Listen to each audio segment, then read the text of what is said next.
জি বাংলার নতুন ধারাবাহিকগুলোর মধ্যে অন্যতম অন্নপূর্ণার লক্ষ্মীরা। মুখ্য চরিত্রে সোমা বন্দ্যোপাধ্যায়। তার 3 মেয়ে। স্বামীকে ছেড়ে দেওয়ার পর 3 মেয়েকে একা হাতে মানুষ করেন। মেজ মেয়ে স্নেহা লেখাপড়ায় তুখোড়, বড় মেয়ে রান্নায় মায়ের মতোই পারদর্শী, ছোট মেয়ে খেলাধুলায় ভালো। মেজ মেয়ে স্নেহার প্রেমে পড়ে মহাজনের ছেলে রাজা। আর্থিক দিক থেকে দুজনের মধ্যে বিস্তর ফারাক, স্বভাব চরিত্রেও দুজনেই বিপরীতধর্মী। এত পার্থক্য থাকা সত্ত্বেও রাজা স্নেহার প্রেমে হাবুডুবু খাচ্ছে।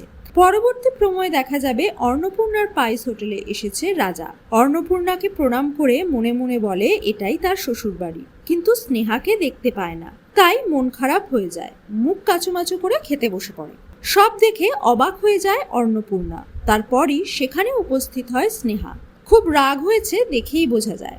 মহিলা মহাজন দুর্গাবতীর নামে ক্ষোভ উগরে দেয়। মায়ের নামে আজে বাজে কথা শুনে খুব রেগে যায় রাজাও।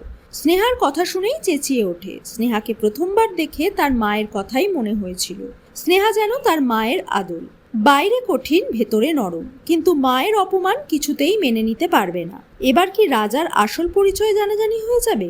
অঙ্কুরেই বিনষ্ট হবে রাজা এবং স্নেহার সম্পর্ক।